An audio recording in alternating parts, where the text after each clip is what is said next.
Welcome back to the Body Composition Coach podcast. And as always, it's me, Jono, speaking. And you might have noticed, for those who are observant, I've finally moved house. So in the last episodes of the podcast, I was saying to you guys about how I'm moving house.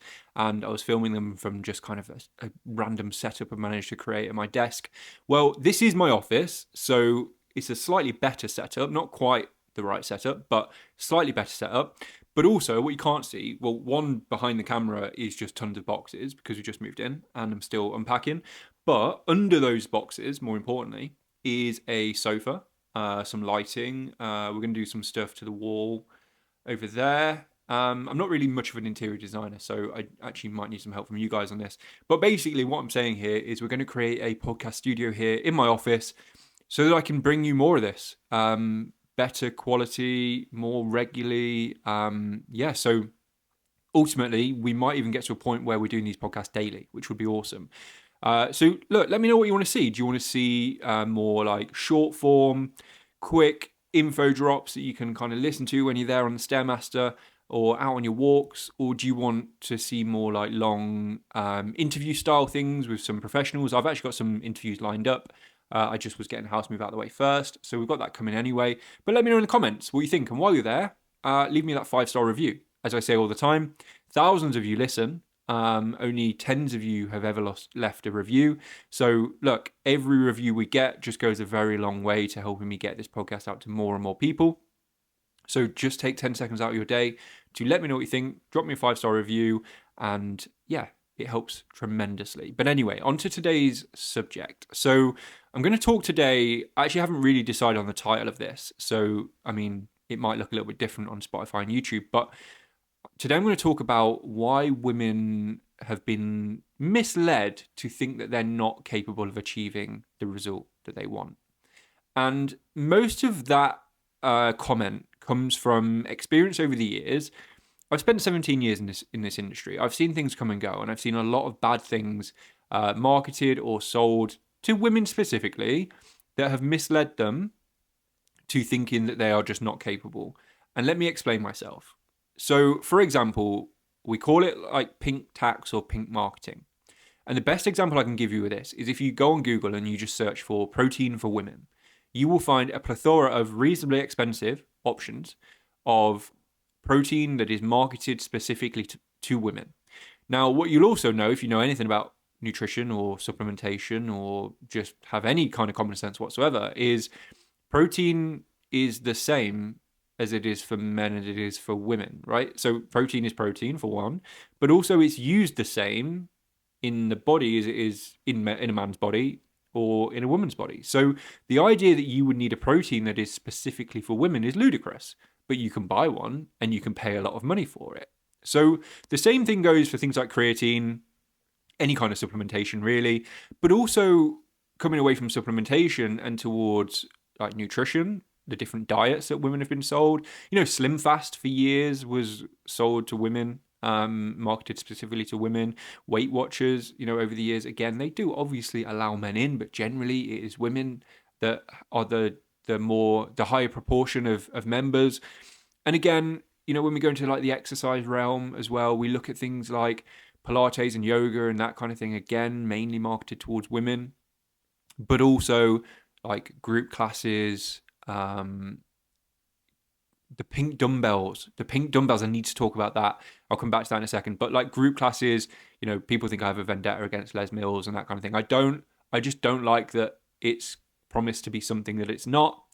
Again, mainly marketed towards women, getting women in the studio.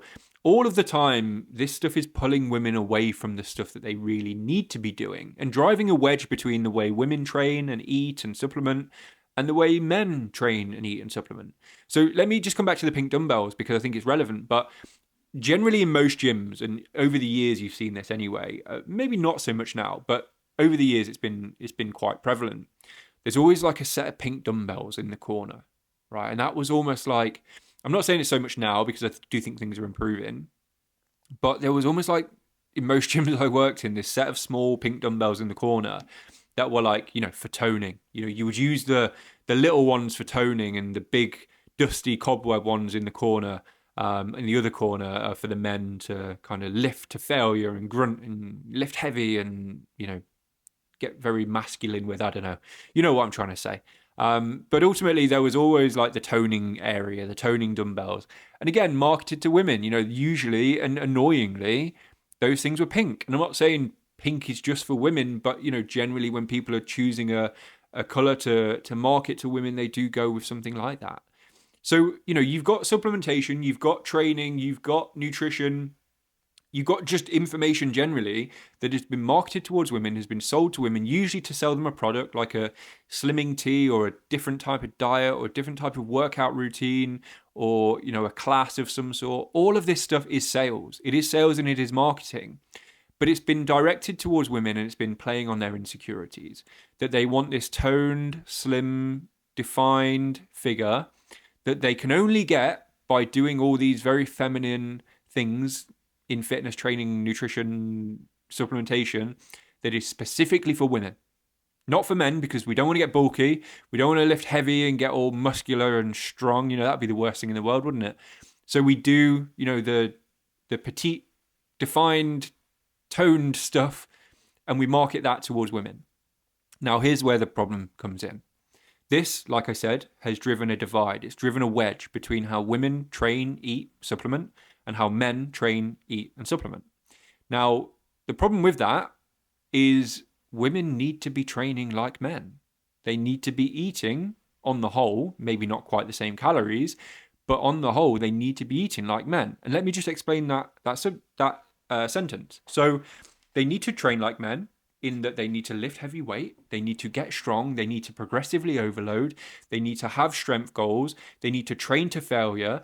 All of this stuff is really, really important to create that toned or defined look. You'll see it in my clients. Every single one of my clients who looks defined and toned and lean, they all trained like men in inverted commas. And the same with nutrition. They need to eat lots of protein. They need to fuel themselves well. They need to eat protein powders. Not always, but, a lot of the time. But again, and, take creatine and all of that sort of stuff. And again, it's just one of those things that women have been almost discouraged from doing over the years. So I go back to like the title of this podcast as to why women have almost been convinced that they're not capable of achieving a result. And it's because they've been led down the garden path as to what they need to be doing to achieve the result. If you want to achieve a toned, defined, lean look, you need to train like a man has always been told to train. Lifting heavy, training to failure, progressively overloading, shoving the protein in, taking your creatine, getting enough calories for fuel. You need to do all of that stuff. But this pink tax and pink marketing has consistently led women away from that and away from the thing that they should be doing to achieve the result they want. So here's the important thing. What ends up happening is women show up day after day, week after week, month after month, year after year, doing what the information that's out there has told them to do, but they've not achieved the result. Now, that's not a surprise because they should have been training like men were training. They should have been eating like men were eating, that they were discouraged from doing, and they haven't achieved the result.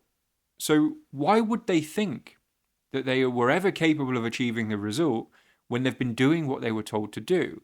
And it leaves them feeling like they're not capable. It leaves them feeling like actually, well, they're never going to get to that result. They're never going to achieve the thing that they set out to achieve. And why would they? They've done what they were told to do and they didn't get it. And, now when you tell somebody, well, actually, you should probably be strength training. You should probably be eating protein and fueling yourself.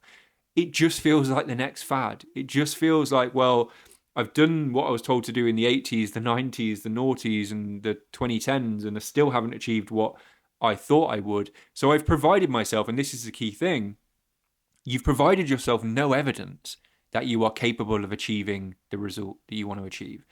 And ultimately, that leaves women in a very tough predicament. Just kind of accepting that, well, this is it. This is where I am. I'm never going to get there. Or going against everything that you were ever convinced of in terms of training, nutrition, supplementation, and everything, and actually lifting the heavy weights, training to failure, progressively overloading, eating the protein, fueling yourself properly, taking creatine.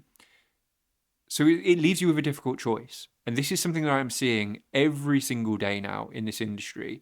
Women trying to find their way now, believing that they're not capable of achieving a specific result because they've never done it. They have no evidence to prove they're capable of it because they've never done it. But torn between, well, do I now follow the advice that I've been told to not follow for years and years and years? And this, to summarize, is where I think the problem lies in the industry. Women, when they actually train properly, progressively, with overload to failure, supplement properly, eat properly, fuel themselves, have enough protein, for example, they do achieve insane results. And you'll see it with all of my clients. Like the toned, defined look that all my clients get is not from like pink dumbbells in the corner or going to Les Mills body pump classes or the odd spin class. It's not. Like it's from progressive strength training and real proper nutrition. So look, I think the message that I want to leave you with is that you are more than capable of achieving the result that you think you can't achieve. You are so capable of achieving that, but you are going to have to almost reprogram yourself, almost convince yourself that all of the information that you have been led to believe over the years has been false, has not helped you, but the information is out there. Strength training, protein, enough calories, creatine, progressive overload, training to failure, lifting heavy, getting in the weights room, all of those things are the answer to you achieving the result you want to achieve. Now, look, if you want some extra guidance on that, if you want to know what that actually looks like for you, what you as a woman should be training like, eating like, supplementing like, all you got to do is reach out. Just drop me a message. Ask me about creatine, ask me about protein, ask me about strength training. I'm always more than happy to answer those questions. I want to change the direction of this industry, and I want people to understand what's actually going to make a difference. And I want women to actually see their limit. I want women to get to a point where they understand how to fulfill their potential. I don't just want the women who, the handful of women that I work with every month to fulfill their potential. I want everyone to fulfill their potential. But I want you to believe me when I say you will not fulfill your potential when it comes to your body fat, your muscle mass, your strength, the way you feel, your confidence. You will not fulfill that potential with supplements specifically for women, classes specifically for women, toning specific exercise. You will not achieve that result doing that stuff, no matter how long you do it for. You will achieve it with progressive strength training to failure, with the correct supplementation and the correct nutrition. But it's just overcoming that false narrative you've been fed for years to get you there. And look, as always, if you've enjoyed this podcast, just drop me a 5-star review. Let me know what you really thought. Let me know in the comments if you've seen any of this pink tax or this pink marketing. And as I've said, if you want to work with us a little bit closer, you want some one-to-one help, all you got to do is reach out on Instagram, drop me a message, and I will be in touch.